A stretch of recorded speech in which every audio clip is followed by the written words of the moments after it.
this is Roger. Thanks for dropping by, and this sound's going to be very faint. We've got a case of perpetual motion here. This plant is on a wire hook on a wire, and if I get any closer to the camera, my breath moves the plant. I've shut all the fans down, the PC fans, everything to try and keep this flipping thing still.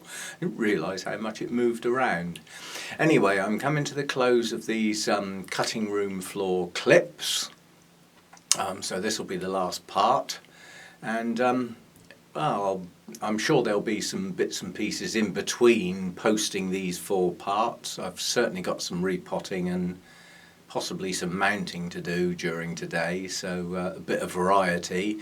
But yeah, this will be the last set of clips put together, and as the tripod's out, I really do like this close-up thing. You know, there's no way I could hold the camera that close to those little blooms and actually keep in focus. That's if it is in focus, of course. I don't get too close or I'll breathe on the flipping thing again. So we'll get this last part done, and then we'll move on to something else. Okay, let's have a quick look at my 2 Neofinetias. Quite different plants. I'm sure if this one ever blooms, the blooms will be very similar, but this is a real miniature. Tiny little plant, and this grows new fans, and I don't even see them happening because they're just so small, and it's like a bush, you know, lots of fans going in all directions.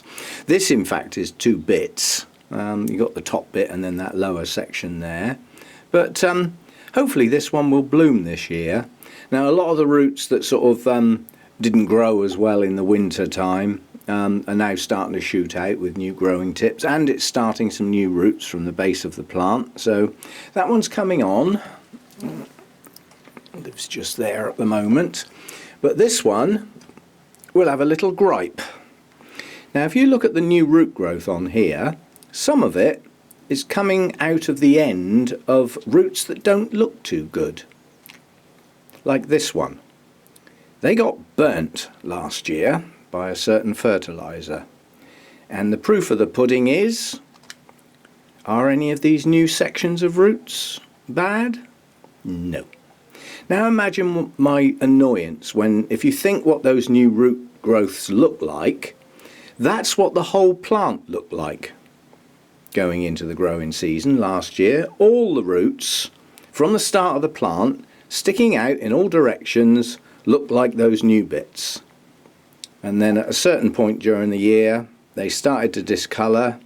It got worse and it got worse till I worked out what the hell it was, at which point it stopped. And as you can see, this year's new root growth is nice and clean, and it's pushing out a nice set of new roots from the base. And let's keep our eye on those as the season goes forward, shall we? Because those are going to be brand new roots starting from scratch. Let's see if they stay a nice white colour with those nice pinky tips. I bet they do. That one should bloom again this year. That's bloomed for me several times. Infrequently, but it has bloomed. But we'll see how that one progresses during the year. As I say, all the new growth on the roots are good so far. We'll see how we progress with that one. It's a lovely variegated version of a Neofinetia. I do like that plant, and very fragrant blooms when I get them. It's not that often, but you know, I can wait. It's a nice little plant. But it was a shame that I saw its root system go downhill, you know, and then I had to put up with a plant that didn't look very nice. But hopefully the new roots will replace the older ones, and quite honestly, for the look of the plant, I'll probably just snip those older roots off.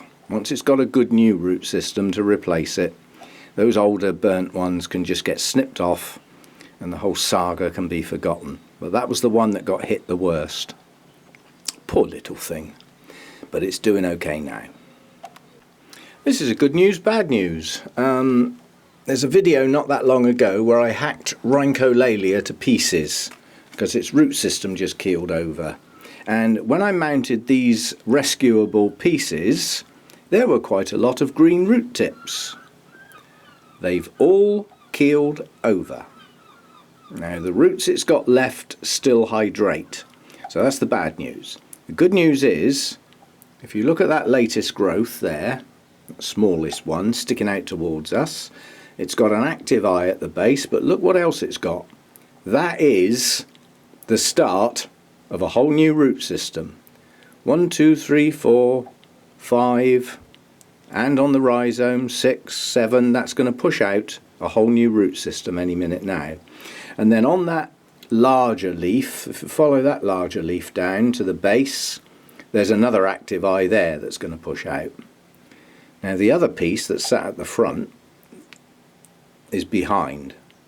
Now that one might not make it, but there's no sign of roots on that one, and it didn't have many roots when I mounted it anyway. I was debating whether I even should bother with it, but that one's going to push out a new root system. I don't know how long it'll take, but again, some of the roots that are left are capable of hydrating the plant to a degree, even though they haven't got growing root tips, and it's still capable of photosynthesizing because it's got green leaves. So it's got enough energy in it to push out new roots, and hopefully those new growths will push on as a consequence.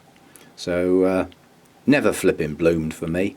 It was borderline throwing the blinking thing out because I was so fed up with it. So Rolier, I should say the Lalia part really loud, shouldn't I? You know, if anything's going to influence a root dump, it's a flipping Cattleya base in a cross. It's just a trait they've got, you know, and some don't do it.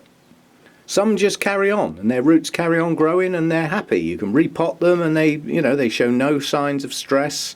But there are an awful lot of them just decide to dump their old root system and sulk.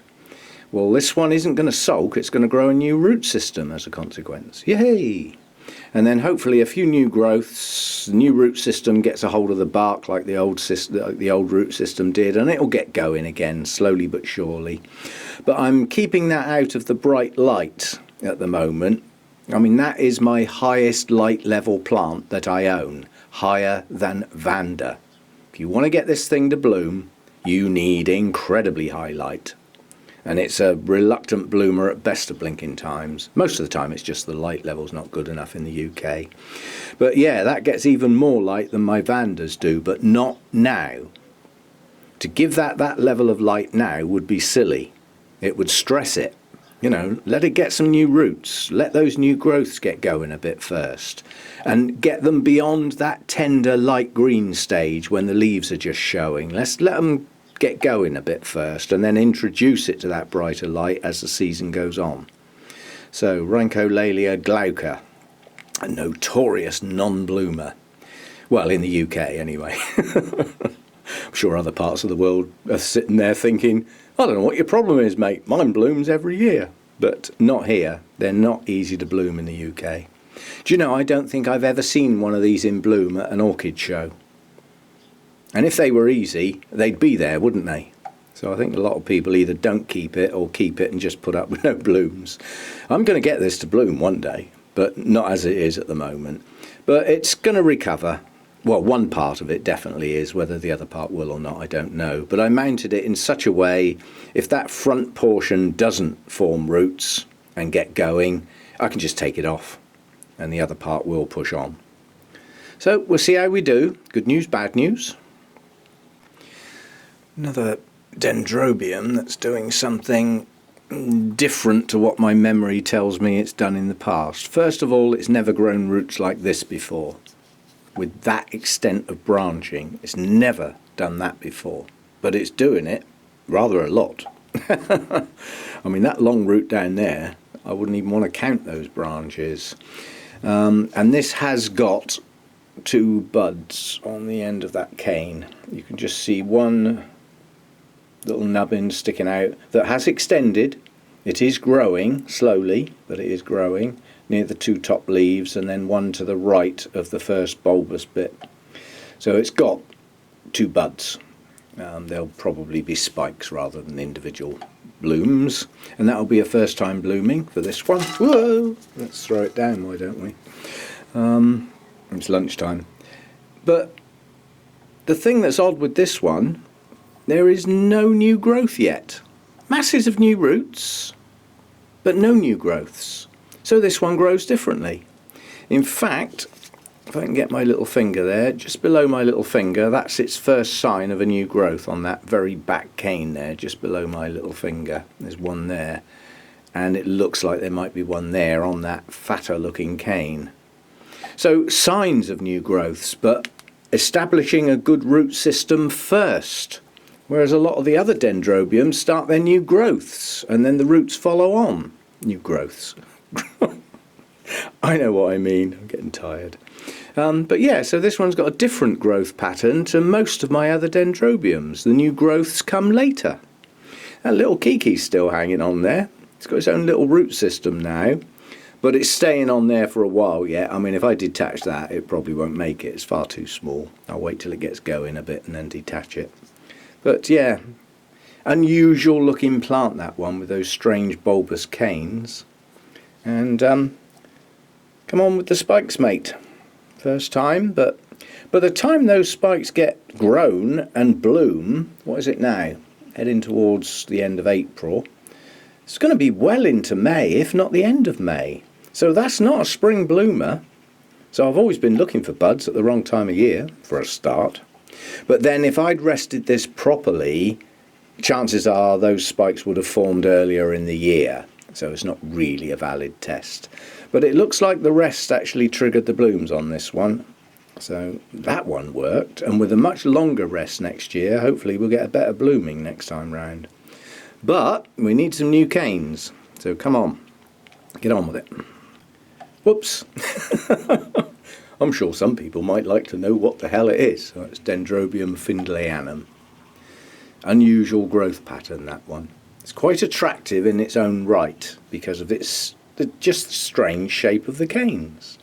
So excuse the water all over it. I've just been throwing water all over the plant. See, now that sort of water on my plants I don't care about. With the air circulation in here, that'll be dry in an hour. So I don't worry about little bits of water like that. But I would worry about that amount of water down in the crown of a Phalaenopsis, so I wouldn't get any water in the crown of the Phalaenopsis. But a plant like this, it doesn't matter. It'll tolerate that. Now in the freezing cold of winter, if it went into night with really low temperatures, with water on the leaves like that, you might get spots. Yeah, but not this time of year. That'll be fine. I was just about to water this and I've changed my mind. This is coming off its mount. Most of the root system it had when I got it, this actually came on this mount, I believe. So this established root system is not good. And the few new roots it's growing are not getting into anything, or they've become too far from the mount. And I think if ever a plant said, stick me in a pot please, it's this one. So the back end of the plant's coming off. That's about 2 inches of the rhizome. I might even take the bull by the horns and take both of those back bulbs off.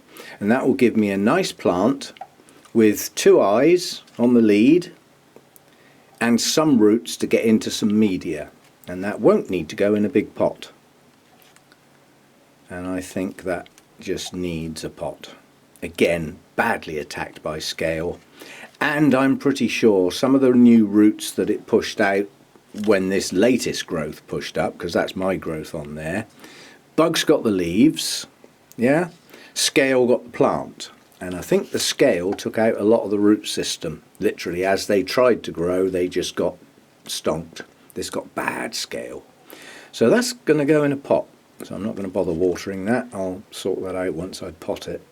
And I think if I do the Arengus Alicei at the same time, I make one lot of mess. And that'll be 2 plants off the list. Because this has just been on the list to do something. It's not happy. Do something. And I think it's going to go in a pot.